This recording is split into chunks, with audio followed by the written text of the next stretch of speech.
honorable pour ñu jeexal chapitre bi ñu jagleel wàllum immigration clandestine bi nan ngay jàngatee mutisme autorité sénégalais yi. xam nga mutisme bi ça se comprend. ah oui ndax tey jii bu affaire bi explosé ci kanamu nit ñi. mooy évidence ni politique yi baaxul.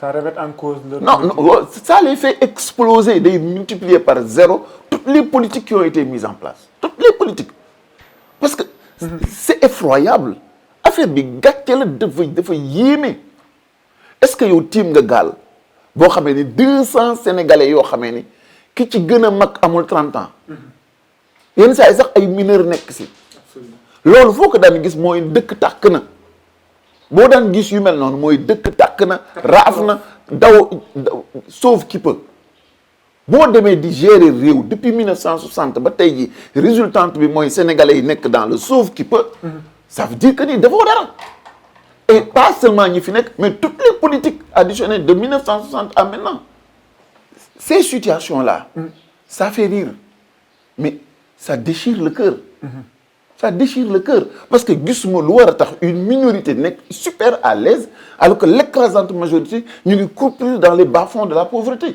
Absolument. Et c'est ça le vrai problème de fond que nous avons dans ce pays li ñu naqari Sénégal yépp mooy que ni mënuñoo comprendre amul ci histoire lu dul ci Afrique ak surtout ci zone yi nga xam ne moom la France domine 60 années yoo xamee ni da nga moom sa bopp te mënuloo fexe ba régler say problème tu trouves ça normal?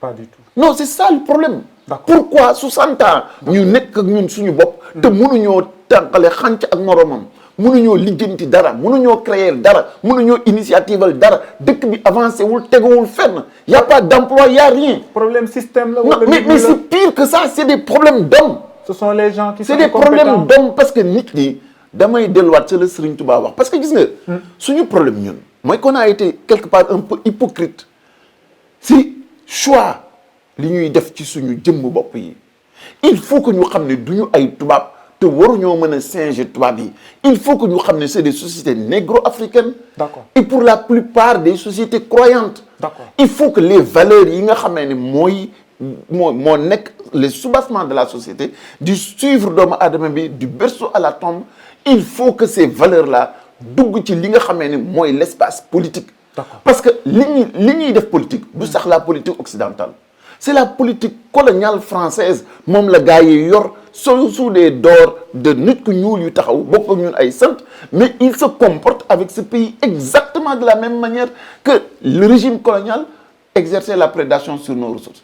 C'est pourquoi Serigne Touba doon wax ni wa man tawassala bi waasilin wasal wa man tawassala bi aksifin fasal nee na ku aju si ku mat dal di mat ku aju si ku des dal di des. Plus qu'un problème de système global, c'est un problème de dynamique à l'intérieur des systèmes. Les dynamiques ne sont pas les nôtres.